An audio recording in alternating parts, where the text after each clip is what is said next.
Hi, thank you for stopping by. I'm going to read this story called Cinderella with Dogs.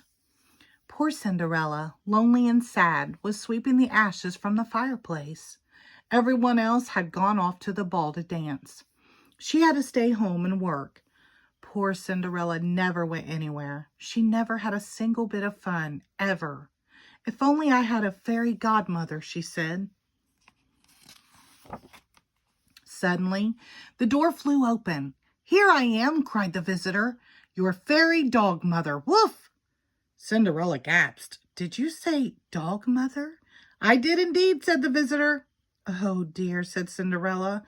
"I'm supposed to have a fairy godmother, not a dog mother." The dog hung her head. "You mean you don't want me?" Cinderella knew how it felt to be unwanted. She also happened to be very fond of dogs. "I suppose we could give it a try," she said. "Oh, good," said the dog, "because you need some cheering up. Let's chase squirrels." "Squirrels?" asked Cinderella. But she followed the dog outside. Soon they were chasing squirrels all over the lawn. Cinderella was surprised to find that she did feel more cheerful.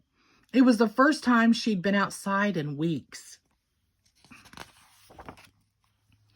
"That was fun," she told the fairy dog mother. "But aren't you going to get me ready for the ball?" The dog got very excited. "Ball? Ball? Where? Fetch!" "Not that kind of ball," said Cinderella. "It's the fancy kind where you dance. You're supposed to dress me up." "I am?" said the dog. "Well, why didn't you say so?" She reached into her tutu, pulled out a magic wand, and waved it at Cinderella. Woof! Poof! "Holy moly," said Cinderella. "What's this?"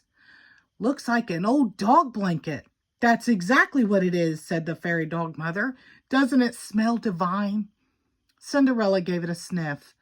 It wasn't a regular ball gown, but it was cozy, and she did love the fleecy bits. So she smiled. "Perfect," the fairy dog mother said. "Now your hair." She waved her wand again. Woof! Poof! Cinderella ran to a mirror. "Oh my goodness," she said. "I look like a poodle." "You do," cried the dog. "I'm so jealous."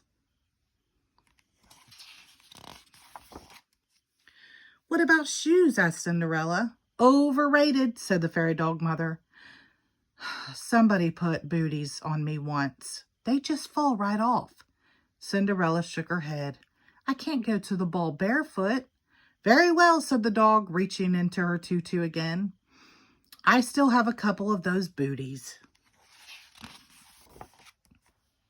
"You look fabulous," said the fairy dog mother. "Time to go." "Go?" Cinderella asked. "Aren't you supposed to make me a fancy carriage with horses and footmen?" "I suppose I could," said the dog, "but it's so much more fun to run. Wouldn't you like a good run and a grand old howl on the way?" As it so happened, Cinderella was very fond of running. Chasing the squirrels had reminded her. She had never tried howling before. But there was a full moon that night, and when the fairy dog mother burst into howls, it seemed natural for Cinderella to join in. Howl! And that's how Cinderella entered the ball, running and howling with puffy poodle hair, and dressed in a wild woolly gown.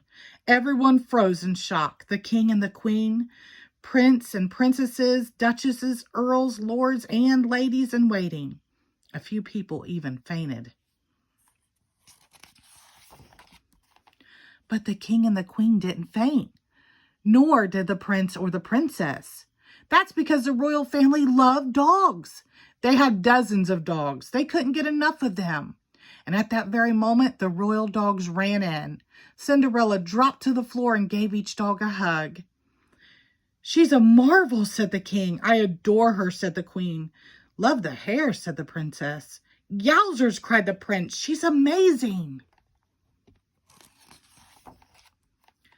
He asked her to dance. She said yes. Around and around they danced all evening, and the dogs danced too. The prince was enchanted. But when the ball ended, They had to say goodbye, and that's when one of Cinderella's booties fell off. "Look," said the prince as he picked it up. "I will keep this precious slipper so that I can find you again." Cinderella laughed. "Don't worry," she said. "Your dogs will find me anywhere." She was right. The very next day, the dogs tracked her down, and of course, the booty fit her foot.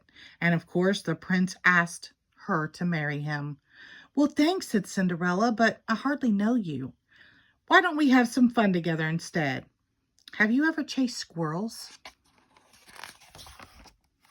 And that's just what they did. The end. Thank you.